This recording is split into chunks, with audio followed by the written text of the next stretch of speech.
Welcome back to The Perspective. We have the Executive Director for Center for Strategic and International Studies, Philip Vermonte, here to share with us about the second year, the 2 year that Jokowi Widodo and Yusuf-Kalla has gained reign as top two persons of the country. So you talk about how Jokowi has gained foothold as one of the most powerful politicians in the country, and you mentioned on the sideline earlier that Jokowi has a very simple way of thinking and working. There are only three mantras he's working by: infrastructure, education, and welfare of the population. So, and he's much focused on infrastructure.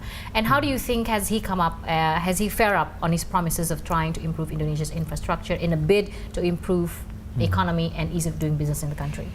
I think on that question, we should give credit to Pak Jokowi that infrastructure projects seem to take off, and then of course this is a long-term project, but at least the work has started, and I think we will see the result. Not immediately. Some might be seen immediately, but the others I think will take more time. And then on the education and health and welfare, I think the survey that we did showed a very interesting result.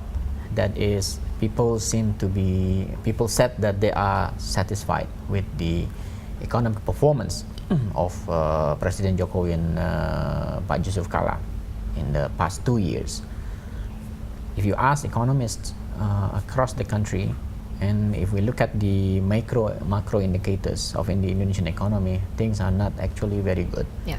Our growth is not yet going back to the high level before, and then the global economic situation is not favorable as well, and then the inequality remains, and so on and so forth. Yeah. But why is it that people and prices are going up, commodities and so on? But people said that they are pretty satisfied with this with the economic performance. So we talk about public trust here.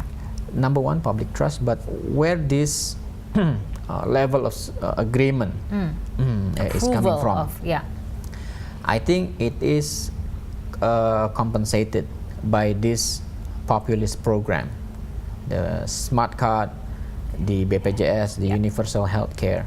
People who would not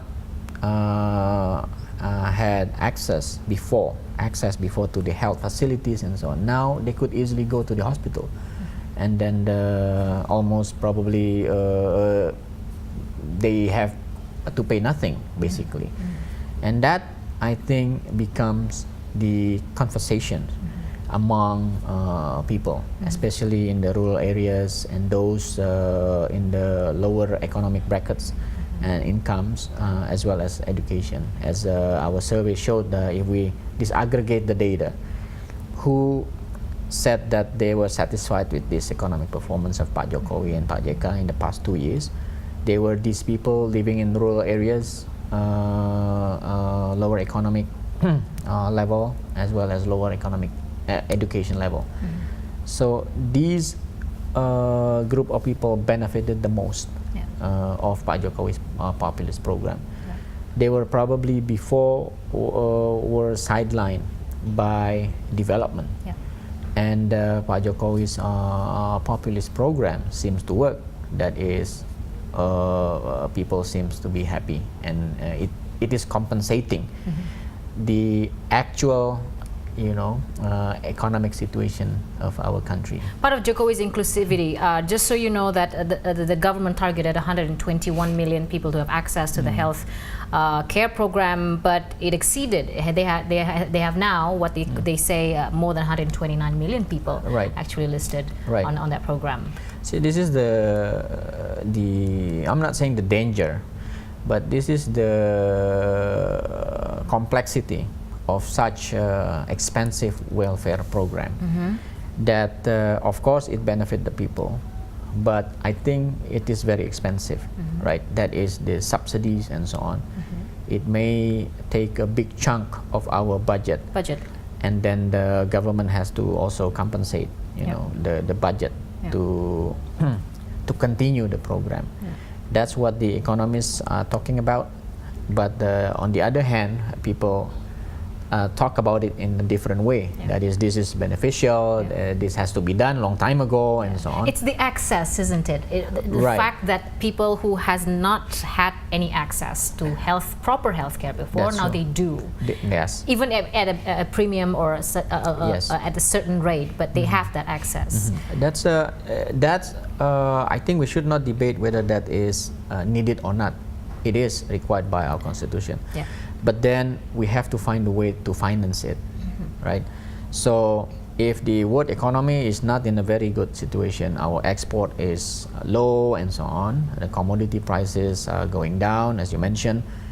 So we have to find some ways, to maintain this populace required by constitution, and at the same time, we have not lose sight on the consequences of our national budget.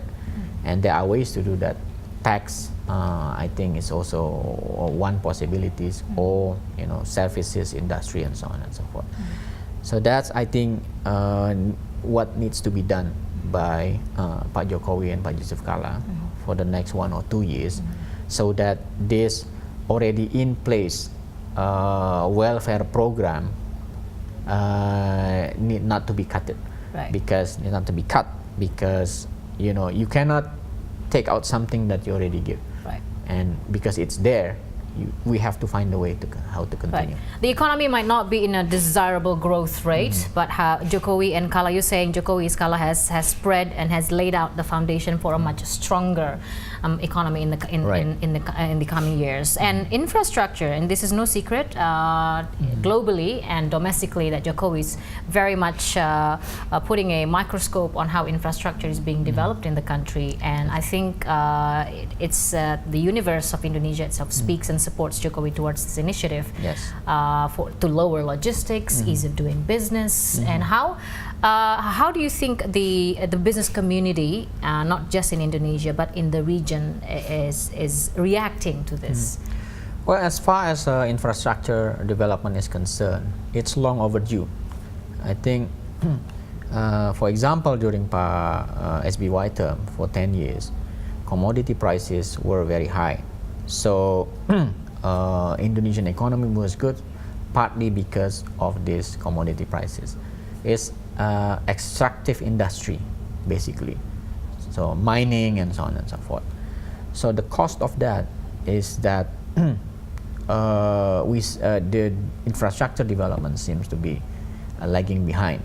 So for 10 years, we got easy money from the commodity prices, and then we more or less neglect the manufacturing sector, and then as well as infrastructure. And that's now become the #1 priority, because the commodity prices is still very low, so we have to develop our manufacturing industry. And that requires a lot of infrastructure project, not only roads and all that, but energy sectors as well, that are related into this infrastructure and our industry. That's for the economy. For the people, I think it's also long overdue, because we are an archipelago, and our connectivity was mediocre.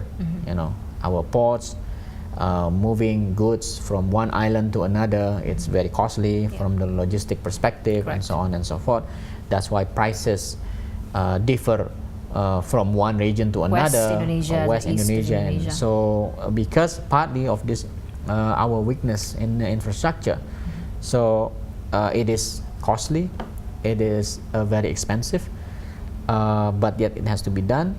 And then Indonesia needs to diversify source of financing all this desired connectivity through ports and through roads. On the roads in Java are quite well maintained, but if we go to Sulawesi or Kalimantan, I think they are less fortunate than the people in Java. So that from that perspective, so many infrastructure projects that needs to be done. And of course, the question will be how to finance all this, and that brings so many consequences. And which has brought him to speak out to the foreign investors to come to Indonesia, which brings us to the interesting, some say the thorn in Jokowi's administration in the first year, foreign policy, when we come back.